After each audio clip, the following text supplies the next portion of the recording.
Betul lah apa kau cakap. Semua orang pun rasa aku tak guna sekarang sebab dah tak ada Iris.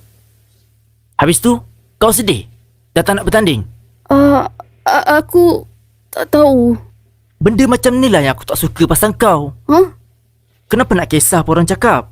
Kalau kau sendiri fikir macam ni, belum bertanding pun kau dah kalah.